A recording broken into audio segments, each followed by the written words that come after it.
മക്കളെ, welcome to Pyrus learning academy. It's me Ananthu. അപ്പോൾ മക്കളെ, +1 മാത്സ് എക്സാം കഴിഞ്ഞിരിക്കുവാണ്. സോ എക്സാം കഴിഞ്ഞതോടുകൂടി നമുക്ക് ഒരു കാര്യം മനസ്സിലായി. എക്സാമിൻ്റെ പാറ്റേൺ ഫുൾ അങ്ങ് ചേഞ്ച് ആയിട്ടുണ്ട്. എക്സാം ഇനി മുതൽ നമ്മൾ നേരത്തെ കണ്ട ക്വസ്റ്റ്യൻസ് പോലെ ആയിരിക്കത്തില്ല നമ്മുടെ ഇനി വരുന്ന ക്വസ്റ്റ്യൻസ് ടഫ് ആയിരിക്കുവാണ്. അപ്പോൾ കൺസെപ്റ്റ് പഠിച്ചാൽ മാത്രം പോരാ, ടഫ് ആയിട്ടിരിക്കുവാണ് നമ്മുടെ ക്വസ്റ്റ്യൻ പേപ്പേഴ്സും ക്വസ്റ്റ്യൻസ് എല്ലാം. അപ്പോൾ ഇനി വരുന്ന നമ്മുടെ ഫൈനൽ എക്സാമിന് മുന്നോടിയായിട്ടായിരിക്കുമല്ലോ ഈ ഒരു ക്വസ്റ്റ്യൻ ഇറക്കിയത്. സോ ഇതുപോലെ തന്നെ ആയിരിക്കും നമ്മുടെ ഫൈനൽ എക്സാം. അപ്പോൾ ഒരു സൂചനയാണ് മക്കളെ അവർ തന്നിരിക്കുന്നത്. പക്ഷേ ഇതിനോട് ഞാൻ യോജിക്കുന്നുണ്ടോ എന്ന് ചോദിച്ചാൽ പൂർണ്ണമായിട്ടും ഞാൻ ഇതിനോട് യോജിക്കുന്നില്ല.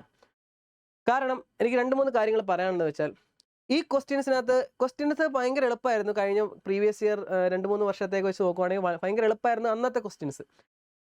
അപ്പോൾ അതിനേക്കാൾ ഇച്ചിരി ലെവൽ കൂട്ടണം, അല്ലെങ്കിൽ റിപ്പീറ്റ് ആയിട്ട് ഒരേ ക്വസ്റ്റ്യൻ തന്നെ ചോദിച്ചുകൊണ്ടിരിക്കുക, അതിനോടൊക്കെ ഞാൻ എതിരാണ്. കാരണം കുട്ടികൾ കൺസെപ്റ്റ് പഠിക്കാതെ അതേ ക്വസ്റ്റ്യൻ തന്നെ പഠിച്ചുകൊണ്ടിരിക്കുന്ന ഒരു സാഹചര്യം വരുന്നുണ്ടായിരുന്നു. സോ കുറച്ചും കൂടെ റിപ്പീറ്റഡായിട്ട് ചോദിക്കാതെ കൺസെപ്റ്റ് ഓറിയൻറ്റഡ് ആയിട്ട് കുറച്ചുകൂടെ ചേഞ്ച് ചെയ്ത് ചോദിക്കേണ്ട ഒരു അവസ്ഥയായിരുന്നു. പക്ഷേ ഇവിടെ ചോദിച്ചിരിക്കുന്ന ഈ ക്വസ്റ്റ്യൻസ് കണ്ടിട്ട് എനിക്ക് തോന്നുന്നു, ഞാനൊരു അധ്യാപകനോട്, ഒരു സ്കൂളിൽ പഠിപ്പിക്കുന്ന അധ്യാപകനോട് ചോദിച്ചപ്പോഴത്തേക്കും പറഞ്ഞു, ഹയർ സെക്കൻഡറി പഠിപ്പിക്കുന്ന ടീച്ചേഴ്സിനെ കൊണ്ട് വേണമെങ്കിൽ ക്വസ്റ്റ്യൻ ഒന്ന് എഴുതി നോക്കണം, എത്ര പേർക്ക് എഴുതാൻ പറ്റുമെന്ന്.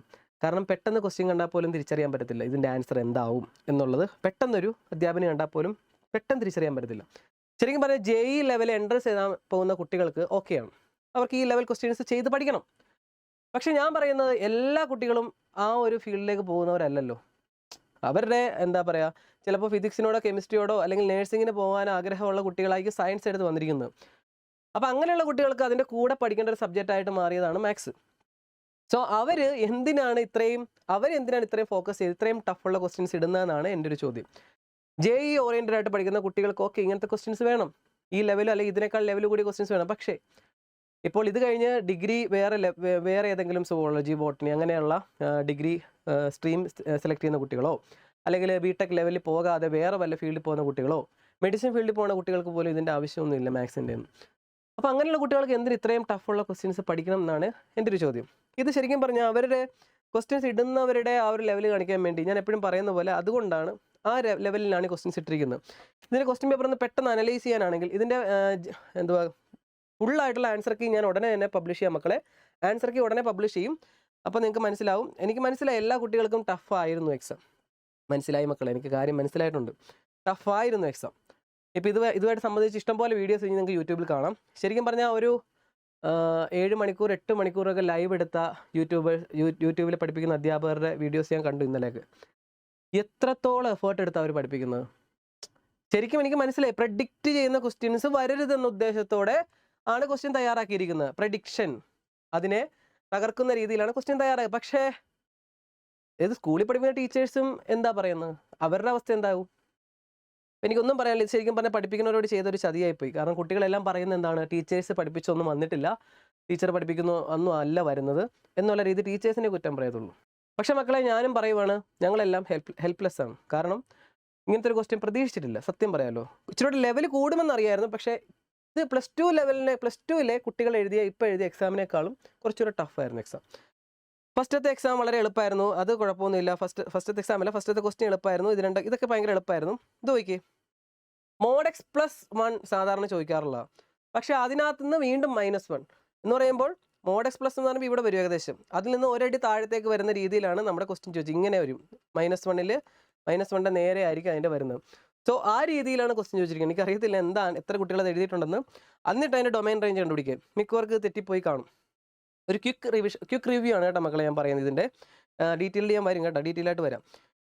ഇത് നോക്കിയേ, 2 sin θ cos θ എന്ന് പറയുമ്പോൾ sin 2θ എന്ന് വരും. സോ 2 sin 2 × 15, സോ sin 30 വരും. sin 30യുടെ വാല്യൂ 1/2 ആണ്. സോ 1/2 ആയിരിക്കും അതിൻ്റെ ആൻസർ. അങ്ങനെയുള്ള ക്വസ്റ്റ്യൻസ് ആണ്. ഇത് cos 35 + 40 എന്ന് എഴുതിയിട്ട് അത് ചെയ്യാതെ വലിയ പ്രശ്നമൊന്നുമില്ല. ഈ ക്വസ്റ്റ്യൻ നോക്കിയേ, സാധാരണ ചോദിച്ചുകൊണ്ടിരുന്നത് NCA = NCB ആണെങ്കിൽ, ആണെങ്കിൽ എന്താണ് N എന്നായിരുന്നു ചോദിച്ചുകൊണ്ടിരുന്നത്. അപ്പോൾ നമുക്ക് സിമ്പിളായിട്ട് A+B കൂട്ടിയാൽ മതി. പക്ഷേ ഇവിടെ ചോദിച്ചിരിക്കുന്നത് ഇത് തമ്മിൽ +C ആയിട്ടുള്ള, ശരിക്കും പറഞ്ഞാൽ ഇത് ടെക്സ്റ്റ് ബുക്കിലുള്ളത് തന്നെയാണ്. ഒരു തിയറം എന്ന രീതിയിൽ കൊടുത്തിട്ടുണ്ട്. NCA + NCB ആണെങ്കിൽ N+ NC ഇതാണെങ്കിൽ N+1 ആയിരിക്കും എന്ന് പറഞ്ഞിട്ടുണ്ട്. എന്ന് പറഞ്ഞാൽ എന്നിൻ്റെ വാല്യൂ ഇവിടുത്തെ 5ൻ്റെ കൂടെ 1 കൂട്ടി 6 ആവും. അപ്പോൾ അത് ശരിക്കും പറഞ്ഞാൽ എത്ര കുട്ടികൾ പഠിച്ചിട്ടുണ്ട്, എത്ര പേരെ പഠിപ്പിക്കുന്നുണ്ട്, എത്ര അധ്യാപകർ അത് പഠിപ്പിച്ചിട്ടുണ്ടോ എന്ന് എനിക്കറിയത്തില്ല. അത് ശരിക്കും പറഞ്ഞാൽ വല്ലാത്തൊരു ക്വസ്റ്റ്യൻ ആയിപ്പോയി. ഓപ്ഷൻ മൾട്ടിപ്പിൾ ചോയ്സ് ആണെങ്കിൽ പോലും ഇറക്കിക്കുത്തി ചെയ്യുന്നതാണെങ്കിൽ പോലും കൺസെപ്റ്റ് അറിയാതെ ഒരു കുട്ടി അത് ചെയ്യാൻ പറ്റത്തില്ല. സെക്കൻഡ് ഡയറക്റ്റ് ആയിരുന്നു ക്വസ്റ്റ്യൻ, 5th ഡയറക്റ്റ് ആയിരുന്നു, ചെയ്യാൻ പറ്റുമായിരുന്നു. ഈ ക്വസ്റ്റ്യൻ നോക്കി, ഇതെനിക്ക് അറിയാം മിക്ക കുട്ടികൾക്കും കിട്ടിക്കാണത്തില്ല. ഇക്വിഡിസ്റ്റൻറ്റ് പാരലൽ ലൈൻസിൻ്റെ 2 പാരലൽ ലൈനോട് ഇക്വിഡിസ്റ്റൻ്റ് ആയിട്ടുള്ള ഒരു ലൈനിൻ്റെ ഇക്വേഷൻ കണ്ടുപിടിക്കുക. എത്രത്തോളം ലെവൽ കൂട്ടി അവർ ചോദിച്ചിരിക്കുന്നത്. ശരിക്കും പറഞ്ഞാൽ ഞാൻ പറഞ്ഞില്ല, അത് ചിന്തിക്കേണ്ടതാണ് ക്വസ്റ്റ്യൻ. പക്ഷേ എങ്കിലും ഡയറക്റ്റ് ചോദിച്ചാൽ പോലും ചില കുട്ടികൾ പലരും അത് തെറ്റിക്കുന്ന ഒരു ക്വസ്റ്റ്യനാണ് ഈ സ്ട്രൈറ്റ് ലൈനിലെ ക്വസ്റ്റ്യൻസ്. അത് പാരലൽ ലൈൻസിനോട് ഇക്വിഡിസ്റ്റൻ്റ് ആയിട്ടുള്ള ഒരു ലൈൻ എന്ന് പറയുമ്പോൾ അതിൻ്റെ മിഡ് പോയിന്റ് കണ്ടുപിടിച്ചിട്ട് അതിലൂടെ കടന്നു പോകുന്ന ലൈനാണ്. എന്ന് പറയുമ്പോഴത്തേക്ക് ഇതിൻ്റെ രണ്ടൊരു സ്ലോപ്പ് സെയിം ആണ്, പാരലൽ ആയതുകൊണ്ട്. സോ മിഡ് പോയിന്റ് കൂടെ കടന്നു പോകുന്നതിൻ്റെ സ്ലോപ്പ് സെയിം ആണ്. മിഡ് പോയിന്റ് ആകുമ്പോഴത്തേക്ക് ഒരു പോയിന്റ് കിട്ടും. അങ്ങനെ കണ്ടുപിടിക്കാനാണ് മക്കളെ. എന്തായാലും അതിൻ്റെ ആൻസർ ഞാൻ ഡിസ്കസ് ചെയ്യുമ്പോൾ പറയാം. 7th ക്വസ്റ്റ്യൻ നോക്കിയേ, 3 മാർക്ക് ക്വസ്റ്റ്യൻസ് ആണ് ഈ ലെവലിൽ ഇട്ടിരിക്കുന്നത്. കോൺസെൻട്രിക് സർക്കിൾ ഇങ്ങനെ ഒരു ക്വസ്റ്റ്യൻ ടെക്സ്റ്റ് ബുക്കിലില്ല. അതാണ് അതിൻ്റെ സത്യം. ടെക്സ്റ്റ് ബുക്ക് ഫുൾ അരിച്ച് കലക്കിയാണ് ഞാനും പഠിപ്പിക്കുന്നത്. പക്ഷേ ഇങ്ങനെ ഒരു ക്വസ്റ്റ്യൻ ടെക്സ്റ്റ് ബുക്കിലില്ല. കാരണം ഇതിനകത്ത് നിന്ന് നമുക്കറിയാം സെൻറ്റർ കണ്ടുപിടിക്കാം. സെൻറ്റർ എന്ന് പറയുമ്പോഴത്തേക്കും 3ഉം 4ഉം ആണ്. -g -f വെച്ച് 3ഉം 4ഉം കിട്ടും. എന്നാൽ ഇത് വലിയ പ്രശ്നമില്ലായിരുന്നെങ്കിലും ഞാൻ പറയുവാണ്. എന്നിട്ട് ഇതെടുത്ത് നേരെ ഇതിൻ്റെ അകത്ത് ഇട്ട് കൊടുക്കുമ്പോൾ നമുക്ക് C കിട്ടും. C 27 എന്ന് കിട്ടും. സോ C കിട്ടിക്കഴിഞ്ഞാൽ നമ്മൾ നേരെ റേഡിയസ് കണ്ടുപിടിക്കുക. റേഡിയസ് √52 എന്തോ കിട്ടുമെന്ന് തോന്നുന്നു. √52 ആണെന്ന് തോന്നുന്നു. Okay, radius. സോ അത് കിട്ടിക്കഴിഞ്ഞാൽ നേരെ ഇക്വേഷൻ ഇട്ട് കൊടുത്താൽ ആൻസർ കിട്ടും. വലിയ പ്രശ്നമില്ലായിരുന്നെങ്കിലും ഞാൻ പറയുവാണ്, ഡയറക്റ്റ് ഇതിൽ നിന്ന് സെൻറ്ററും റേഡിയസും കണ്ടുപിടിക്കുക അല്ലെങ്കിൽ ഇക്വേഷൻ ഫോം ചെയ്യുക എന്നൊക്കെ പറഞ്ഞ് ചോദിക്കുന്നതിന് പകരം ഒരു പോയിന്റിൽ കൂടെ കടന്നു പോകുന്ന കോൺസെൻട്രിക് സർക്കിൾ എന്ന് പറയുന്ന ടേം വന്നുകൊണ്ടാണ് എനിക്കിവിടെ. കോൺസെൻട്രിക് സർക്കിൾ എന്ന് പറയുമ്പോൾ സെൻറ്റർ സെയിം ആണ്. ആ ഒരു കൺസെപ്റ്റാണ് അവിടെ വേണ്ടത്. എങ്കിലും അത് ഇച്ചിരി ലെവൽ കൂടിയെന്ന് വിചാരിക്കുന്നു. ഇത് കുഴപ്പമൊന്നുമില്ല, ഡയറക്റ്റ് എഴുതാനാണ്. എക്സെൻട്രിസിറ്റി പരാബോളയുടെ അത് സാധാരണ നമ്മൾ എലിപ്സിനും ഹൈപ്പർബോളയ്ക്കും ഒക്കെയാണ് പഠിപ്പിക്കുന്നത്. എക്സെൻട്രിസിറ്റി ഓഫ് E ചോദിച്ചിട്ടുണ്ട്. അവിടെ എനിക്ക് തോന്നുന്നു എക്സെൻട്രിസിറ്റി E = 1. എക്സെൻട്രിസിറ്റി 1 ആയിട്ടുള്ളതാണ് അതിൻ്റെ ആൻസർ എന്ന് തോന്നുന്നു. അപ്പോൾ ചെക്ക് ചെയ്തിട്ട് ഞാൻ പറയാം മക്കളെ. പക്ഷേ എങ്കിലും അങ്ങനത്തെ ഒരു ചോദ്യമൊക്കെ എവിടെ നിന്നാണ് അത് വരുന്നതെന്നാണ് അറിയാത്തത്. അതിന് സെക്കൻഡ് ക്വസ്റ്റ്യൻ നോക്കി, ഇക്വേഷൻ കോണിക് കണ്ടുപിടിക്കുക.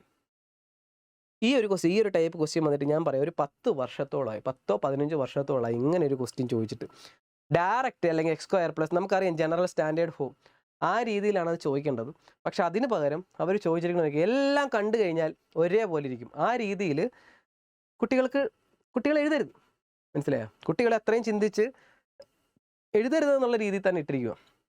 പിന്നെ കുറച്ചുകൂടെ ചിന്തിച്ചാൽ ഞാൻ കിട്ടും. ഇവിടെ y² കോഎഫിഷ്യന്റ് നെഗറ്റീവ് ആണ്. സോ നെഗറ്റീവ് x²നും y²നൊക്കെ നെഗറ്റീവ് വരുന്ന കേസ് ഏതാണ്? അത് ഹൈപ്പർബോളയാണ്. സോ അത് ഹൈപ്പർബോളയെന്ന് അങ്ങനെ ചിന്തിച്ചാൽ കിട്ടും. പിന്നെ ഇത് x²ഉം y²ഉം പോസിറ്റീവ് ടേം ആണ്. സോ അത് എലിപ്സ് ആണ്. ഓക്കെ, പിന്നെ x² y² അതിൻ്റെ കോഎഫിഷ്യന്റ് രണ്ടും 2 ആണ്, സെയിം ആണ്. സോ ഇതെന്ന് പറയുന്നത് സർക്കിളിൻ്റെ ആയിരിക്കും. പിന്നെ ലാസ്റ്റത്തിനകത്ത് x² സെക്കൻഡ് ഡിഗ്രി എക്സിന് മാത്രമേ ഉള്ളൂ, y² അവിടെ ഇല്ല, y² ടേം അതിൻ്റെ അകത്തില്ല. സോ അത് ഒരു പരാബോള ആയിരിക്കും. അപ്പം അങ്ങനെ ചിന്തിച്ചാൽ എഴുതാൻ പറ്റും. കുറച്ച് കുട്ടികളെ എഴുതി കാണത്തുള്ളൂ, ഉറപ്പുള്ള കാര്യമാണ്. പലർക്കും തെറ്റിപ്പോയി കാണും. അങ്ങനെ ചിന്തിച്ചവർക്ക് അത് കിട്ടുമായിരിക്കും. നെക്സ്റ്റ് അതാണ് 3 മാർക്കിൻ്റെ പാർട്ട്. സെക്കൻഡ് പാർട്ട് എന്ന് പറയുമ്പോൾ 4 മാർക്കിൻ്റെ ആണ്. ഫൈനൈറ്റ് സെറ്റ് വളരെ എളുപ്പമാണ്, 1-3 എഴുതാം നമുക്ക്. ഇത് കണ്ടുപിടിക്കുക നിങ്ങൾ, അതും വലിയ പ്രശ്നമൊന്നുമില്ല, പ്രൂവ് ദാറ്റ്. പക്ഷേ എങ്കിലും ഡയറക്റ്റ് ചോദിച്ചുകൊണ്ടിരുന്ന ക്വസ്റ്റ്യൻ എന്ന് പറയുമ്പോഴത്തേക്കും ഡി മോർഗൻസ് ലോ അല്ലെങ്കിൽ A-P ഇത് എല്ലാം കൂടെ മിക്സ് ആണ്. എങ്കിലും കുഴപ്പമില്ല, കുട്ടികൾ കിട്ടിയെന്നാണ്. അതിൻ്റെ ആൻസർ എനിക്ക് ഓർക്കണില്ല, 3-7 അങ്ങനെ എന്തോ ആണ് തോന്നുന്നത്. എന്തായാലും LHS RHS സെയിം കിട്ടും. ഇത് നോക്കിയേ, കണ്ടീഷൻസ് വെച്ച് ഇതിൻ്റെ f(x) എഴുതാനാണ്. f(x) = എന്നൊക്കെ പറഞ്ഞ് എഴുതണം. ശരിക്കും അത് x² - 1ൻ്റെ ഗ്രാഫാണ്. x² - 1. ശരിക്കും പറഞ്ഞാൽ ഈ ഗ്രാഫിലൊരു ഇതിലൊരു മിസ്റ്റേക്ക് ഉണ്ട്. ഇത് ഇതുവഴിയല്ല കടന്നു പോകേണ്ടത്, ഇച്ചിരിയുടെ താഴത്താണ്. അപ്പോൾ ചിലപ്പോൾ ടീച്ചേഴ്സ് അതിന് മാർക്ക് തരുമായിരിക്കും. ഗ്രാഫിൽ മിസ്റ്റേക്ക് ഉണ്ട്. ശരിക്കും അത് x² - 1 ഇങ്ങനെയായിരുന്നു പോകേണ്ടത്. കാരണം ഈ പോയിന്റ് നമുക്ക് ഏതാണെന്ന് കറക്റ്റായിട്ട് പ്രെഡിക്റ്റ് ചെയ്യാൻ പറ്റാത്തതുകൊണ്ട് അതിൻ്റെ ഫംഗ്ഷൻ എഴുതാൻ പറ്റത്തില്ല. അതുകൊണ്ട് ഈ ക്വസ്റ്റിന് ചെറിയൊരു മിസ്റ്റേക്ക് ഉണ്ടെന്ന് പറയാം. ചിലപ്പോൾ ടീച്ചേഴ്സ് മാർക്ക് തരുമായിരിക്കും. ഇത് ശരിക്കും പറഞ്ഞാൽ ഇങ്ങനെ പോയിട്ട് ഇങ്ങനെയാണ് വരേണ്ടത്. x² - 1ൻ്റെ ഗ്രാഫാണ്, പക്ഷേ ഇവിടെ വരെ വെച്ച് നിന്നു. അപ്പോൾ അതിന് കണ്ടീഷൻ അപ്ലൈ ചെയ്യണം. അതാണ് അതിൻ്റെ ഗ്രാഫ് കേട്ടോ. അപ്പോൾ അത് ക്വസ്റ്റ്യൻ മിസ്റ്റേക്ക് ആണെന്ന് പറയാം. ഫൈനൽ എക്സാമിനാണെങ്കിൽ ഇതിന് ഫുൾ മാർക്ക് തരും കേട്ടോ. അങ്ങനെയൊക്കെ വന്നു കഴിഞ്ഞാൽ ക്വസ്റ്റ്യൻ മിസ്റ്റേക്ക് ആണത്. ഡൊമൈൻ ആൻഡ് റേഞ്ച് എഴുതാനാണ്. ഇത് കുഴപ്പമില്ല, ഡയറക്റ്റ് നമ്മുടെ ടെക്സ്റ്റ് ബുക്കിലെ ക്വസ്റ്റ്യൻ തന്നെയാണ്. 11th question sin π+x. π+x എന്ന് പറയുമ്പോഴത്തേക്കും ഫസ്റ്റ് സെക്കൻഡ് തേർഡ് ക്വാഡ്രന്റ് വരും. സോ -sin x വരും. ഒന്നും പ്രശ്നമില്ല. Prove that. ഇതൊന്നും കണ്ട് പേടിക്കേണ്ട കാര്യമില്ല, ഇതിൻ്റെ അകത്ത് ഇട്ട് കൊടുത്താൽ മതി. എങ്കിലും കുറച്ചും കൂടെ ലെവൽ കൂടിയൊരു സംഭവമായി. ഡയറക്റ്റ് ചോദിക്കുന്നതിന് പകരം ഇതും പ്രശ്നമില്ല, പ്രോപ്പർട്ടി അപ്ലൈ ചെയ്താൽ മതി. സൈനകത്ത് നെഗറ്റീവ് വരുമ്പോൾ നെഗറ്റീവ് പുറത്തെടുക്കുക. ഇതിനെ 12 പൈ മൈനസ് പൈ എന്നൊക്കെ പറഞ്ഞ് എഴുതുമ്പോൾ 11 പൈ ആകും. കട്ട് ചെയ്ത് കളയുക, അത് കുഴപ്പമില്ല, ഡയറക്റ്റ് ആയിരുന്നു.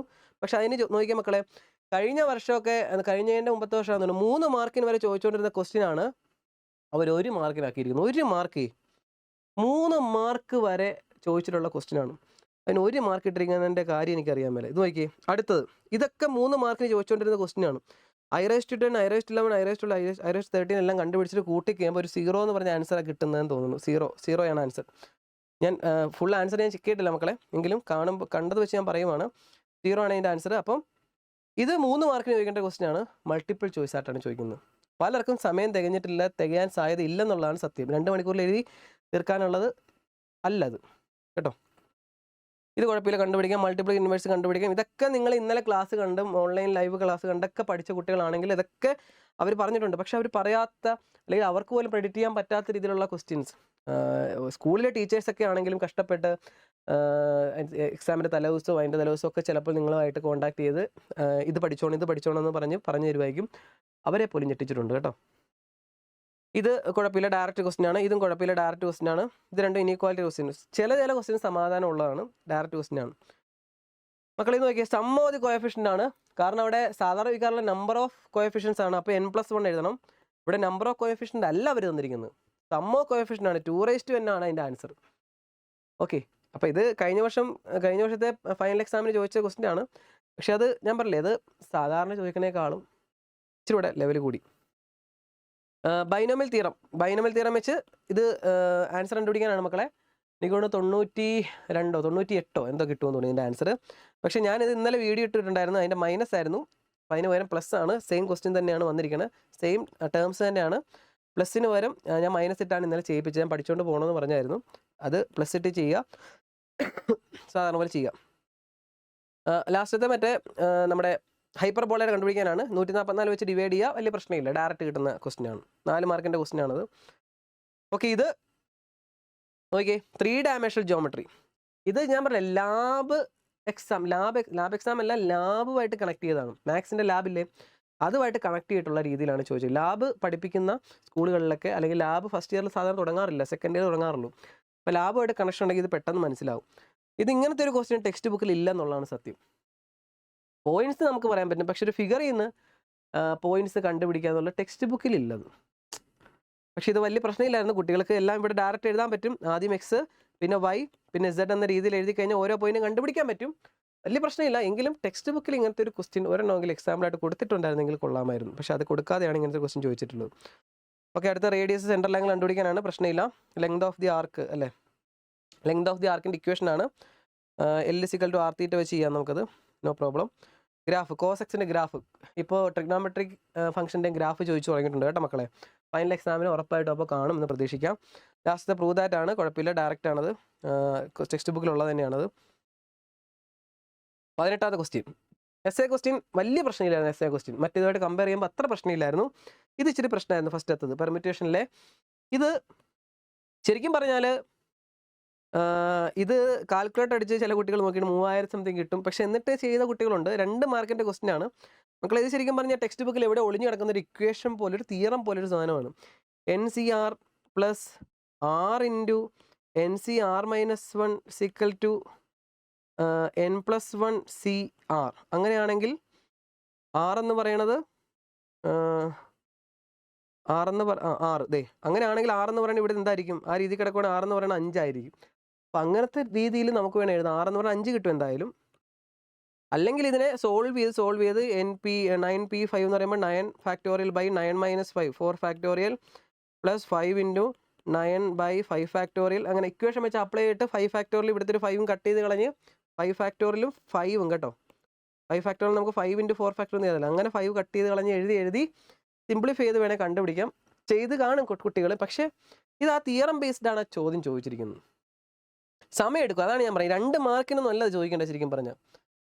എന്തായാലും ടൈം എടുത്ത് ചെയ്യാനുള്ളൊരു ക്വസ്റ്റ്യൻ ആയിരുന്നു. ഇതൊന്നും കുഴപ്പമില്ല, ഡയറക്റ്റ് ടെക്സ്റ്റ് ബുക്കിലെ ക്വസ്റ്റ്യൻ ആണ്, ഇതൊന്നും പ്രശ്നമില്ല. അതാണ് ഞാൻ പറഞ്ഞത്, നമ്മുടെ 3 മാർക്ക് 4 മാർക്സ് വെച്ച് നോക്കുവാണെങ്കിൽ ഇത് കുറച്ചൊരു എളുപ്പമായിരുന്നു. ഇത് നോക്കി, ഇത് നിങ്ങൾ ഓരോ വാല്യൂ ഇട്ട് കൊടുത്ത് നോക്കി കാണും അല്ലേ മക്കളെ.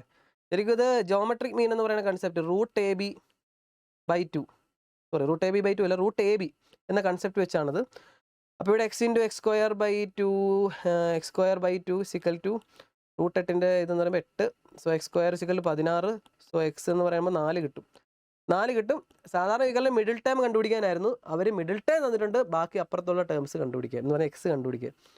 4 കിട്ടും അതിൻ്റെ ആൻസർ. ഇത് ഡയറക്റ്റ് ആണ്, കുഴപ്പമില്ല. ഇതും ഡയറക്റ്റ് ആണ്, ടെക്സ്റ്റ് ബുക്കിലെ സെയിം ക്വസ്റ്റൻ ആണ്. ആംഗിൾ ബിറ്റ്വീൻ പ്രശ്നമില്ല, കാരണം M1 M2 കണ്ടുപിടിച്ച് കഴിഞ്ഞാൽ സ്ലോപ്പ് കണ്ടുപിടിക്കുക. സ്ലോപ്പ് കണ്ടുപിടിച്ചിട്ട് അതിൻ്റെ ഇടയ്ക്കുള്ള ആംഗിൾ കണ്ടുപിടിച്ചാൽ മതി, വലിയ പ്രശ്നമില്ല. സെൻട്രോയിഡിൻ്റെ ഇക്വേഷൻ. സെൻട്രോയിഡ് എന്ന് പറയുന്നത് സ്ട്രെയിറ്റ് ലൈനകത്ത് എന്തോരം കാര്യങ്ങൾ ചോദിക്കാനുണ്ട്, എന്തോരം കാര്യങ്ങൾ. പക്ഷെ അവർ, ഞാൻ പറയില്ലേ, സ്ട്രെയിറ്റ് ലൈനകത്ത് വരുന്ന ഏതൊക്കെയാണെന്ന് ടീച്ചേഴ്സ് പറയും. എല്ലാവരും പഠിപ്പിക്കുന്ന കാര്യങ്ങൾ. പക്ഷേ ഇത് വരരുത്, ഇത് കുട്ടികൾക്ക് ഇത് പ്രതീക്ഷിച്ചായും കുട്ടികൾ വരരുത്. പക്ഷേ ഇതല്ലായിരിക്കും നമ്മൾ ട്വിസ്റ്റ് കൊടുക്കണം എന്ന രീതിയിൽ സെൻട്രോയിഡ് ചോദിച്ചിരിക്കുക.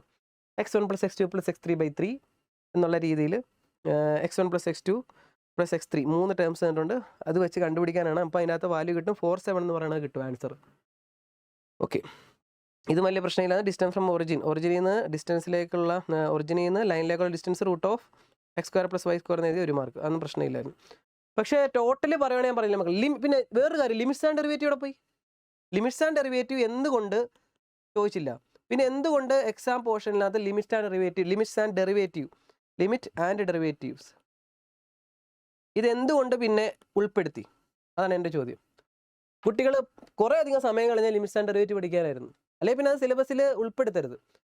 ക്രിസ്മസ് എക്സാമിന് ലിമിറ്റ്സ് ആൻഡ് ഡെറിവേറ്റീവ് വരെ ഉണ്ടെന്നാണ് അവരിറക്കിയ സിലബസ് പ്രകാരം പറഞ്ഞിരിക്കുന്നത്. എന്ന് പറഞ്ഞാൽ ലാസ്റ്റത്തെ 2 ചാപ്റ്റർ ഒഴിച്ച് ബാക്കി മൊത്തം ഉണ്ട്. എല്ലാ സ്കൂളിലും യൂട്യൂബിലും എല്ലാ സ്ഥലത്തും പഠിപ്പിച്ചത് ലിമിറ്റ്സ് ആൻഡ് ഡെറിവേറ്റീവ് വരെയാണ്. കൂടുതൽ സമയം കളഞ്ഞ ലിമിറ്റ്സ് ആൻഡ് ഡെറിവേറ്റീവ് വരെയാണ്. എങ്കിൽ പിന്നെ നിങ്ങൾ അതിന് മുമ്പുള്ളവരെ പറഞ്ഞാൽ പോരായിരുന്നു. ഇതെന്താ ചെയ്തത്? കുട്ടികളോട് ചതിയെന്ന് തന്നെ ഞാൻ പറയുന്നു. ലിമിറ്റ്സ് ആൻഡ് ഡെറിവേറ്റീവിന് വേണ്ടി മാക്സിമം സമയം കളഞ്ഞു. ഞങ്ങളെപ്പോലുള്ള അധ്യാപകരാണെങ്കിൽ മാക്സിമം സമയം അതിനുവേണ്ടി പഠിപ്പിച്ചുമൊക്കെ കളഞ്ഞതിന് ശേഷം അത് വന്നിട്ടില്ല ക്വസ്റ്റ്യൻ പേപ്പറിൽ. കുട്ടികൾ പലരും എന്നോട് ചോദിച്ച കാര്യമാണ്, സാറേ ലിമിറ്റ്സ് ആൻഡ് ഡെറിവേറ്റീവ് എന്തുകൊണ്ട് വന്നില്ല? എന്തുകൊണ്ട് വരാത്തത്? സിലബസിൽ എന്തുകൊണ്ട് ഉൾപ്പെടുത്തി? അപ്പോൾ ഇതൊക്കെ ഞാൻ പറയില്ലേ, കുട്ടികളോടുള്ള ഒരു, ശരിക്കും പറഞ്ഞാൽ വല്ലാത്തൊരു ചതിയായിപ്പോയി. എനിക്ക് വേറൊന്നും പറയില്ല. ക്വസ്റ്റ്യൻ്റെ ടൈപ്പ് അല്ലെങ്കിൽ ക്വസ്റ്റ്യൻ്റെ പാറ്റേൺ ചേഞ്ച് ചെയ്യണം, എനിക്ക് അത് ആഗ്രഹമുണ്ട്. ഈ ലെവലിൽ ചോദിക്കരുതെന്ന് തന്നെ പറയുവാണ്. എല്ലാ ടീച്ചേഴ്സും, കേരളത്തിലെ മൊത്തം ടീച്ചേഴ്സും ഇതിനെ അനുകൂലിക്കുന്നുണ്ടാക്കും. ഇത്രയും രീതിയിൽ ലെവൽ ഇടരുത് എന്ന് തന്നെ പറയുന്നു.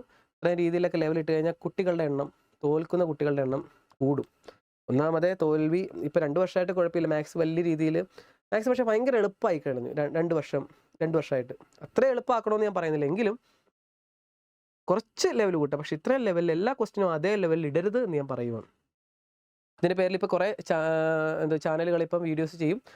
മക്കളെ, എന്തായാലും എൻ്റെ അഭിപ്രായം പറഞ്ഞതേ ഉള്ളൂ. നിങ്ങൾ ടെൻഷൻ അടിക്കണ്ട. ഫൈനൽ എക്സാമിന് ഇതുപോലെയാണ് വരുന്നതെങ്കിൽ കൺസെപ്റ്റ് ഓറിയൻ്റ് ആയിട്ട് പഠിച്ചാൽ പോലും ചില ക്വസ്റ്റിനൊക്കെ നമ്മൾ സമയത്ത് ചെയ്തു തീർക്കാൻ പറ്റത്തില്ല.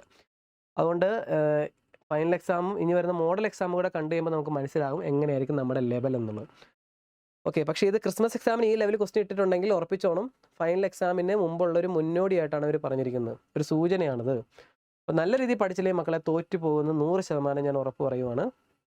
എക്സാമൊക്കെ എഴുതുന്ന കുട്ടികൾ ഓർത്തോണം, പണ്ടത്തെ പോലെയൊന്നുമില്ല. പണ്ട് എഴുതിയ എക്സാമുകൾ തോറ്റ കുട്ടികൾ വീണ്ടും ഇത് എഴുതാൻ അവസ്ഥയെന്ന് ഓർത്ത് വയ്ക്കുക. അവരുടെ എളുപ്പമുള്ള ക്വസ്റ്റ്യൻസ് തോറ്റിട്ട് ഇപ്പോൾ ഇതേപോലത്തെ ലെവൽ എക്സാം എഴുതിയാൽ ഒരിക്കലും ജയിക്കാൻ പോണില്ല. അപ്പം നല്ല രീതിയിൽ പഠിക്കാൻ മക്കളെ. ഇത് ശരിക്കും പറഞ്ഞാൽ ജയിക്കും, ഞാനതല്ല പറയണത്. A+ ലെവൽ അല്ലെങ്കിൽ ഫുൾ മാർക്ക് ആ ലെവലിൽ ചിന്തിക്കുന്ന കുട്ടികൾക്ക് അത്ര മാർക്ക് കിട്ടത്തില്ല. അതിൻ്റെ ഒരു പ്രശ്നമേ ഉള്ളൂ. അപ്പോൾ ചെറിയൊരു സങ്കടത്തോടു കൂടിയാണ് ഇതൊക്കെ ചെയ്യുന്നത്. കഷ്ടപ്പാടുകൾ ആ ഒരു ഫലത്തിലേക്ക് എത്താതാകുമ്പോഴത്തേക്കും ഉള്ള ഒരു വിഷമമാണ് മക്കളെ. ഈ എക്സാമിന് നിങ്ങൾ കൂടുതൽ പേരും തോക്കുമായിരിക്കും, തോറ്റുപോട്ടെ, കുഴപ്പമില്ല. പക്ഷേ അതൊന്നും വലിയ പ്രശ്നമൊന്നുമില്ല. ഇത് ഈ മാർക്ക് എവിടെയും ഉപയോഗിക്കാനൊന്നും പോകണമെന്നില്ല. അതിന് ശേഷമുള്ള 2 മാസം ഉണ്ടല്ലോ, ആ സമയം നന്നായിട്ട് പഠിക്കുക. കുറച്ചുകൂടെ ലെവൽ കൂട്ടി തന്നെ പഠിക്കുക. എല്ലാ കൺസെപ്റ്റും നന്നായിട്ട് പഠിക്കുക മക്കളെ. അപ്പോൾ ഇനി ചെയ്യാൻ പോകുന്ന എല്ലാ എഡ്യൂക്കേറ്റേഴ്സും, യൂട്യൂബിലുള്ള എല്ലാ എഡ്യൂക്കേറ്റേഴ്സും അവരുടെ പഠിപ്പിക്കുന്ന രീതി തന്നെ മാറ്റി പഠിപ്പിക്കേണ്ട അവസ്ഥ വരും. അങ്ങനത്തെ രീതിയിലായിരിക്കും. ഇപ്പോൾ റെക്കോർഡായിട്ട് ഇടുന്ന ക്ലാസ്സുകളെല്ലാം ഇനിയിപ്പോൾ അവർ മാറ്റേണ്ടി വരും, പൊളിച്ചെഴുതേണ്ടി വരും. ഇനിയിപ്പോൾ അതാ ചെയ്യാൻ പോകണം. സൈലോം, എജുപോർട്ട് അങ്ങനെ തുടങ്ങിയ വലിയ ചാനലുകളുണ്ടല്ലോ, അവരൊക്കെ നല്ല രീതിയിൽ കുട്ടികൾക്ക് സപ്പോർട്ട് കൊടുക്കുന്നവരാണ്. അവരെല്ലാം റെക്കോർഡ് ക്ലാസ്സുകളെല്ലാം പൊളിച്ചെഴുതിയിട്ട് വീണ്ടും ഒന്നേം തുടങ്ങേണ്ടി വരും, കാരണം ലെവൽ കൂടിയിട്ടുണ്ട്. അപ്പോൾ എന്തായാലും +2 കുട്ടികളുടെ എക്സാം ഞാൻ ക്വസ്റ്റ്യൻ പേപ്പർ കണ്ടപ്പോൾ തന്നെ മനസ്സിലായിരുന്നു ലെവൽ കൂടുമെന്ന്. ഞാൻ +1 കുട്ടികളോട് പറഞ്ഞായിരുന്നു മക്കളെ ലെവൽ കൂടിയ ക്വസ്റ്റ്യൻ ആയിരിക്കും വരുന്നതെന്ന്. പക്ഷേ ഇത്രയും ലെവൽ കൂടുമെന്ന് പ്രതീക്ഷിച്ചില്ല. എന്തായാലും നിങ്ങൾ സങ്കടപ്പെടേണ്ട. ഇനിയുള്ള സമയം നന്നായിട്ടിരുന്ന് പഠിക്കുക. നമ്മുടെ മോഡൽ എക്സാം കാണുമ്പോൾ നമുക്ക് മനസ്സിലാവും എന്ത് ലെവലിലായിരിക്കും എന്ന്. ഫൈനൽ എക്സാമിൻ്റെ ക്വസ്റ്റ്യൻസ് തയ്യാറാക്കാനുള്ള തയ്യാറെടുപ്പുകൾ നടക്കുന്നേ ഉള്ളൂ. അപ്പോൾ എന്തായാലും നമുക്ക് അതും കൂടെ കാണുമ്പോൾ നമുക്ക് മനസ്സിലാവും കേട്ടോ. അതുകൊണ്ട് ടെൻഷൻ അടിക്കേണ്ട. ഇനിയുള്ള സമയത്ത് നന്നായിട്ട് പഠിക്കുക മക്കളെ. നിങ്ങളുടെ വീട്ടുകാരോടൊക്കെ പറയുക ഞാൻ നന്നായിട്ട് പഠിച്ചതായിരുന്നു, പക്ഷേ ലെവൽ കൂടിപ്പോയി ക്വസ്റ്റ്യൻസ്, നമുക്ക് പറ്റിയ ക്വസ്റ്റ്യൻ അല്ല ഇത് എന്ന് പറയുക. പേരൻസിനോട് പറയുക കേട്ടോ. അതുകൊണ്ട് മാർക്ക് കുറയാൻ ചാൻസ് ഉണ്ടെന്ന് പറയാം. മാർക്ക് കുറയാൻ തോറ്റു പോകത്തില്ല. കൺസെപ്റ്റ് പഠിച്ചുകൊണ്ട് ജയിക്കാനുള്ള ഇതിനകത്തുണ്ട്. തോറ്റു പോകത്തില്ല. ഞാൻ വീണ്ടും പറയണം, ജയിക്കും നിങ്ങൾ. പക്ഷേ ആ ലെവലിലേക്ക് എത്താൻ പറ്റത്തില്ല എന്ന് പേരൻസിനോട് പറയുക. ക്വസ്റ്റ്യൻ അത്രയും ടഫായതുകൊണ്ട്. ഓക്കെ, ടെൻഷൻ ഒന്നും അടിക്കണ്ട. ആൻസർ കീ ഉടനെ ഞാനിടാം കേട്ടോ മക്കളെ. ഉടനെ ഞാനിടും. വെയിറ്റ് ചെയ്യാം. ഓക്കെ, അപ്പോൾ നെക്സ്റ്റ് വീഡിയോ ആയിട്ട് കാണാം മക്കളെ. Okay, by.